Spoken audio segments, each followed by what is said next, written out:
Hello, I want to do something a little bit strange. I was wanting to do this a long time ago, and I felt like God didn't want me to do it. So I think it's time now. I think uh, this is about to be fulfilled. I think we're at the end of the church age. Everything's going to change. Um, I want to talk a little bit before I start, uh, in terms of introduction, about what I believe, why this happens. Okay, I'm going to talk about this CD right here. This is a Rolling Stone CD called Steel Wheels. Came out in 1989. And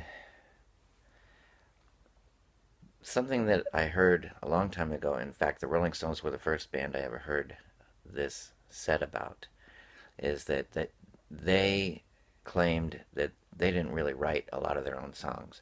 Sometimes they'd go into the studio not having anything written yet, and things would come to them. And they were not the only band, and first, they were the first, but they weren't the only band or artist who made such statements. There's so many artists, singers, musicians, who in interviews will allude to the fact that there's something spiritual about their music. And, like, for example, uh, Santana titled his comeback album Supernatural, and there's a whole host of interviews of people who were involved in that who talk about the supernatural side of Santana's music. And there's just no end to it. And the very name Muse, music, is associated with the Muse. So it's not surprising that something like this could occur. And there's many, many albums that I could talk about. Um, but I feel like I'm supposed to talk about this one now. This is the biggest one of all for me that when I saw this. I want to mention a video that led to my seeing this. Uh, that was back in the mid 90s. Um,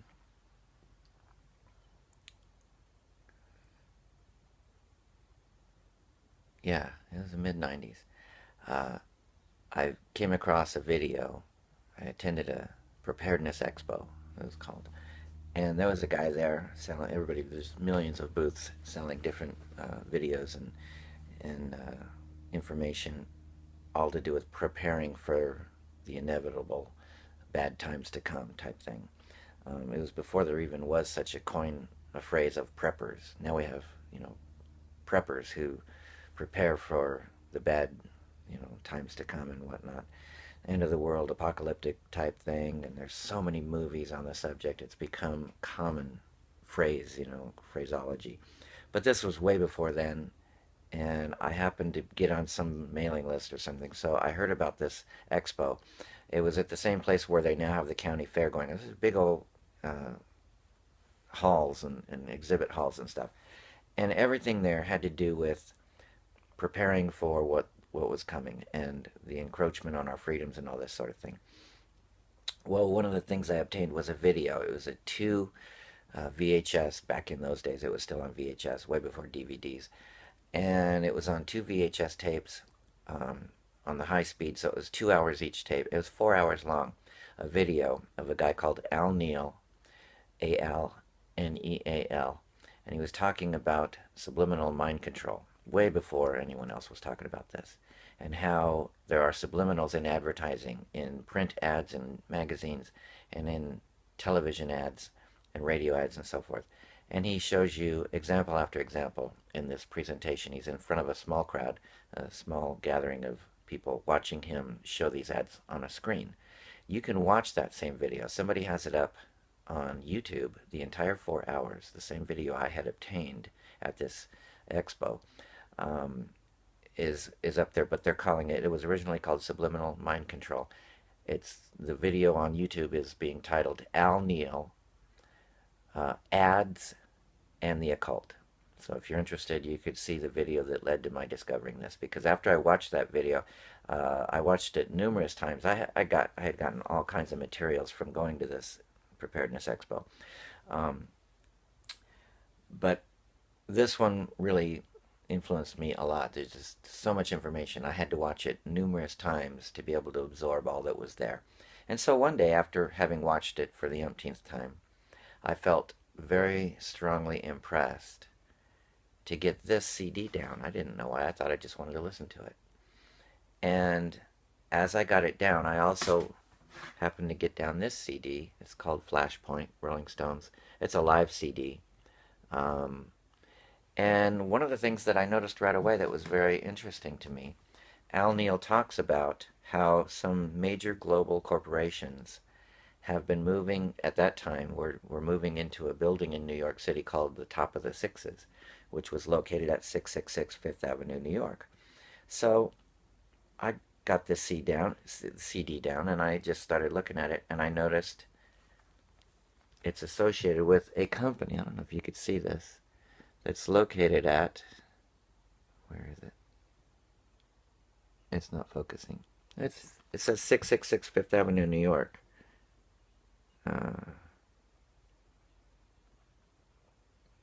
Right there.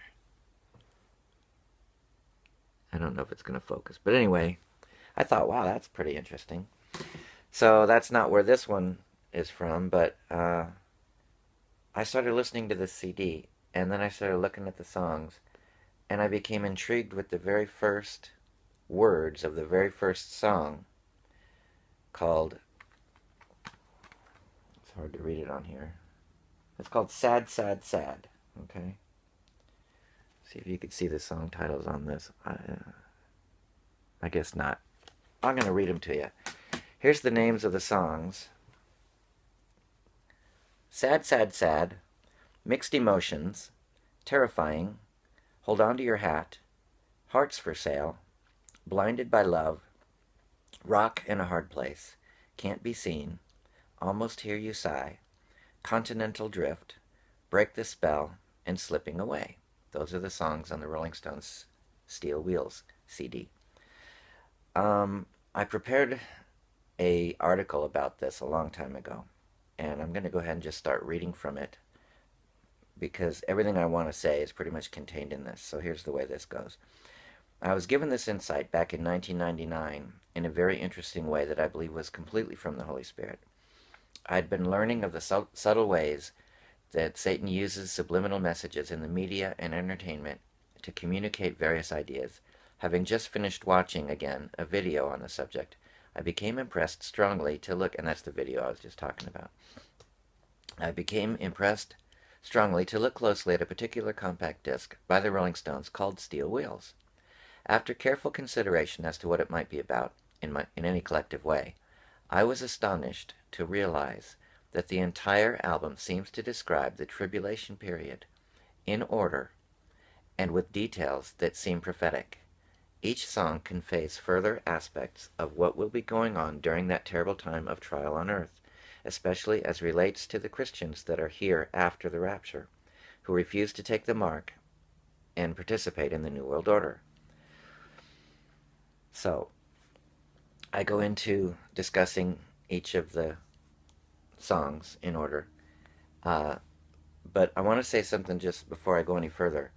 There was a time I got into serious trouble at my church I was attending at the time for even just saying that phrase I just said, Christians who are left behind after the rapture. It's a rather new thing, even for me, to believe that there would be such a thing as a Christian who could miss the rapture. And when I first said that, just in talking about something one time, somebody stopped me and said, wait a minute, did I hear you right? Did you just say Christians are going to miss the rapture? How's that possible? And he laughed, and because he always thought I said kooky things anyway. So it wasn't a very popular, as you can imagine, thing to say among most Christians. And I'm amazed at how much more common that belief has become as you look on YouTube and stuff. There's a lot more people saying exactly the same thing that I first saw in a book I was reading. And I was actually, it was bittersweet because, I mean, you don't like to think that Christians could miss the rapture at all. But what was good about it was that passages that had always caused me to think it was talking about hellfire, that Jesus talks about any branch in me that doesn't bear fruit, my father's the husband. He plucks it off, and it's cast out, and men gather those sticks, and they're burned. Salt that loses its savor is cast out, and men trample it underfoot. Well, I was real glad to find out that's not talking about hellfire, and it's not talking about being eternally damned. It's talking about a second chance. That there will be more people saved, I really believe, during the tribulation period than all the time of mankind on earth prior. I think, the great multitude that no man can number are those who come out of great tribulation. And Jesus spoke of the church as being few that find it. Few there be, relatively few by comparison. And yet a great multitude no man can number is going to come out of the great tribulation and be saved and show up in heaven. So there will be a separating at the rapture. I think we're within I think the rapture is upon us. I think the church age is ending, and these changes are coming, and when they come, it will be overnight. There's going to be a change coming. I wrote something here to give me some notes when I talk about this. I'm going to go through these songs, but before I do, I want to talk a little bit about what I was starting out saying, how many, many rock stars and musicians and artists have admitted to being used by spirits. There's a line in a song called Southern Cross on this album, and maybe you could see that. Crosby, Stills, and Nash, and I've got, of course, got the window open, but they've got UFOs coming, and it's called Daylight Again. Crosby, Stills, Nash. There's a song on here called Southern Cross, and Stephen Stills singing, and he says, "Spirits are using me, larger voices calling." So right in the lyrics of that Southern Cross song, he mentions spirits are using me. And of course, their colleague or former bandmate Neil Young had a song called Hey Hey My. Rock and roll can never die. There's more to the picture than meets the eye. And you can go and view a video on YouTube called They Sold Their Souls for Rock and Roll. It's very long if you watch the whole thing. Goodfightministries.org put that one out. And they have a whole section on that subject of rock stars who admit being used by spirits and that they've sold their souls and that sort of thing.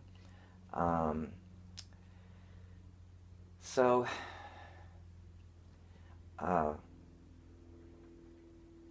in discussing the idea of the pre-tribulation rapture versus post-tribulation rapture, it's amazing to me that in recent times, the pre-tribulation rapture belief, which used to be pretty universally held by most of the church that I ever went to, it's come under a lot of fire lately.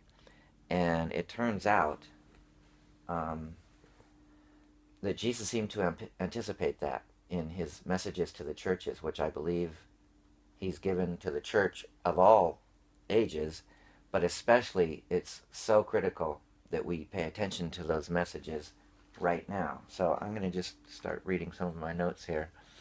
And turn this way a little bit. Oh, come on. The pre-tribulation, okay. Jesus instructs the Philadelphia church believers to hold fast to what they have and not let any man steal their crown. The crown of righteousness that Paul said is for everyone who loves his appearing.